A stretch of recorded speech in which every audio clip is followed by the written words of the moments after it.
Salut à toutes et à tous, Grégos le micro-papillon. Bon, Bill Gates, je m'en vais faire des étincelles sur sa tête de silex, une des pièces maîtresses du Great Reset.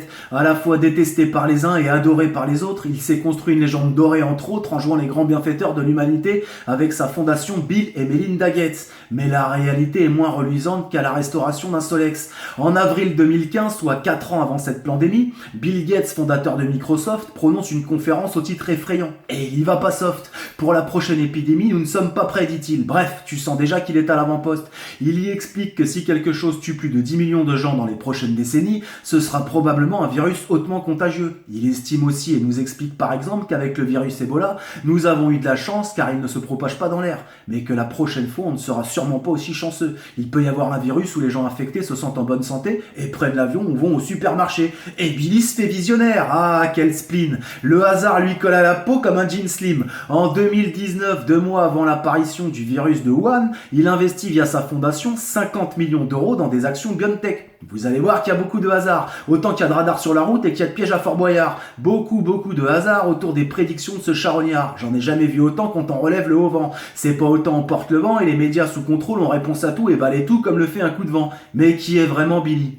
Début des années 2000, Billy perd un premier procès, celui de Microsoft. Accusé de faire preuve de concurrence déloyale, il est considéré comme un homme d'affaires impitoyable qui ruine ses concurrents sans aucun état d'âme. Bref, un businessman, un chacal qui court après la maille. Alors comment croire en un grand et bon bienfaiteur de l'humanité dans ce truc ? Je vous conseille de lire L'art de la fausse générosité, une enquête de Lionel Astruc. Et quand on s'interroge et qu'on le met à nu, Billy tombe des nues. Je le cite, c'est très étrange, je ne m'y attendais pas, j'ai dépensé des milliards sur les vaccins pour sauver des millions de vies. Bah ouais Billy, on a du mal à croire que t'aies niqué des gens pour avoir un monopole informatique et engendrer un maximum de fric pour ensuite l'investir dans la santé publique. Excuse-nous Billy, mais perso j'avalerais plus facilement un plein d'essence, même à 3 € le litre. Il est l'un des premiers contributeurs volontaires au budget de l'OMS. La fondation Bill et Melinda Gates envoie 229 millions de dollars, soit 5 fois plus que la France, qui elle ne verse que 42 millions d'euros. Mais ne dit-on pas que l'enfer est pavé de bonnes intentions ? Il suffit de voir le contour pour y réfléchir et se poser des questions, quand on sait que leur fondation est soutenue et financée par les pires entreprises, comme celle de l'armement, de l'industrie du pétrole, ou encore de la grande distribution, la malbouffe et les OGM, dont il est l'un des grands défenseurs, et de Coca-Cola, qui fait plus de dégâts que le Corona. Il y a quand même mieux comme soutien quand on souhaite soi-disant le bien de tout citoyen. Ça me paraît même être assez malsain. Pas la peine de vous faire un dessin, tous ces soutiens sont loin d'être des saints. Faites vos recherches sur le sujet, ne comptez pas sur BFM et sur Brice Toussaint. Il était aussi un très proche du financier Jeffrey Epstein, inculpé d'abus sexuels sur des dizaines de mineurs avant d'être arrêté puis retrouvé pendu dans sa cellule en août 2019. Jeffrey, remets-nous des glaçons. Des relations qu'il entretenait selon lui dans le cadre de ses affaires philanthropiques. Et il te dit ça détente le type en chantant. Le mec c'est un orchestre philharmonique à lui tout seul. The show must go on. Jeffrey, remets-nous des glaçons. Ah, ce bon vieux Billy se faisant passer pour un bon samaritain, mais ça pue plus le purin que ça ne sent le puritain. Ce kabbaliste exerce un pouvoir via ses fondations qui lui permettent de jouer sur le social et le sociétal et de privilégier les comportements réformistes. Encore un membre de l'état profond. Ton plafond, c'est son plancher, et il avance pied au plancher. Et comme l'homme est un animal qui lève la tête au ciel et ne voit que les araignées du plafond, il a encore de beaux jours devant lui avant de flancher, en se faisant bien voir par les bas de plafond.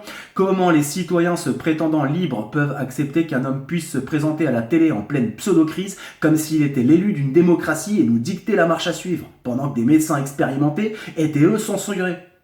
Ce petit système ressemble de très près à notre chienne de présidente européenne Cruella von der Leyen. Je vous pose la question, quelle est cette parodie de démocratie dans laquelle nous vivons ?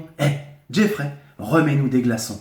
Confier une organisation comme l'OMS à un homme d'affaires condamné pénalement, c'est comme confier la direction d'une crèche à Michel Fourniret finalement. Bill Gates a tout fait pour que le monde entier achète les vaccins anti-Covid, en achetant dans un même temps des millions d'actions. Jeffrey, s'il te plaît, remets-nous des glaçons.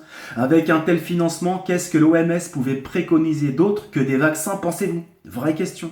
Vaccin qui n'a protégé que les personnes qui n'étaient déjà pas à risque. Mais l'idiot utile vous rétorquera que sans lui, il aurait fait une forme grave.